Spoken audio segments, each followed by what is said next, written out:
ક્ષત્રિય સમાજના મહાનુભાવો, તમામ વડીલો, ભાઈઓ બહેનો તથા વિદ્યાર્થી મિત્રો, સૌ પ્રથમ આપણે વિદ્યાર્થીને અત્યારે પોતાનું જે રિઝલ્ટ આવ્યું છે એ પ્રથમ ત્રીજો નંબર જેમને આવેલો છે એમને જે ઇનામ મળેલું છે એ બદલ દિલથી શુભકામના. અને જે વિદ્યાર્થીને નથી બી મળેલા એમને બી નિરાશ થવાની જરૂર નથી. મને હું મારથી નાનો ભાઈ અને મારથી મોટા બેન બા એ બંને ભાઈઓના પહેલો બીજો નંબર આવતો હતો અને હંમેશા શિલ્ડ હાથ મળેલા છે. ને મને ક્યારેય બી 12 ધોરણ સુધી ભણવા ક્યારેય શિલ્ડ નથી મળેલું. તેમ છતાં ભાઈ હું આજે અહીંયા છું. ને બીજો આચાર્ય સર છે અહીંયા છે, એમની હાજરીમાં છું છું.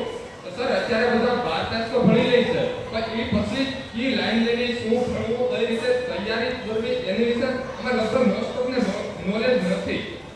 આ ઈ ભરતીમાં મારી સાથે જે હતા બરોબર છે, મારા ભાઈના નામે મને ફોન આવતા, ભાઈ હું મારા મહેન્દ્રસિંહનો દોસ્તાર છું, મને આપો પાઠ્યપુસ્તક આપો. મેં બહુ બધાને આપેલા છે ને એમાંથી 6 જણા સર જેમની પાસે પાઠ્યપુસ્તક લેવાના પૈસા નતા, એમાંથી 6 જણાને 130 પ્લસ માર્ક્સ થયા છે 200 માંથી, અને પોલીસમાં ફાઇનલ છે.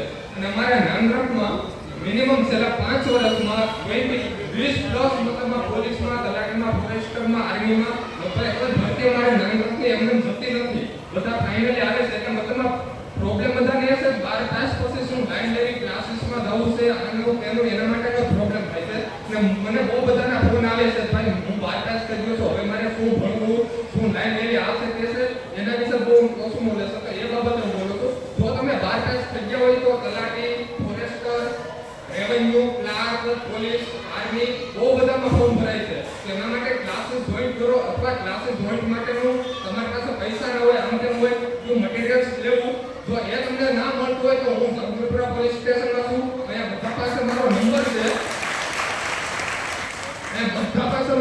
છે, મારો નંબર લઈ લેજો. હું ત્યારે નામ નહીં દઉં કે ભાઈ મારી પાસે આવીને ચોપડા લઈ ગયા છે, નોલેજ છે, રૂબરૂમાં આવો, મારી પાસે ચોપડા લઈ જાઓ. જો ચોપડા લેવાના પૈસા ના હોય તો હું તમને પૈસા આપી. જો તમે પોલીસમાં આવતા હોય, police, forester, revenue, clerk, army ગમે તેમાં આવતા હોય, તમે મારી પાસે આવજો, નંબર લઈ લેજો.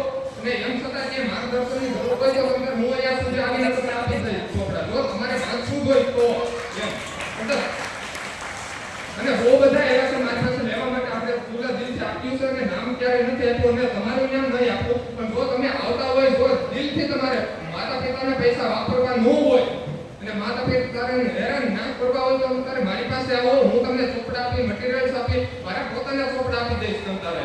અને અમારે સર દર ભરતી એક બી ભરતી એવી નથી તો એમાં અમારો માણસ ના આવ્યો હોય. અને પીએસઆઈમાં આવતે પીએસઆઈમાં અમારે 2-3 જણાનું સંબંધિતમાં નામ છે, લગભગ ફાઇનલ જ છે 2-3 જણા મારા નાનરકમાં છે. અને પોલીસમાં તો 4-5 જણા મારા દર ભરતી એમને જાતે. અને મારો નાનો ભાઈ અને બાજુમાં લાઇબ્રેરી છે, ત્યાં વાંચવા માટે આવતો. કોઈ ક્લાસીસમાં મહિનો દિવસ ગયો, મેં મારા છોકરા આપ્યા, એની સાથેના 5 જણા હતા.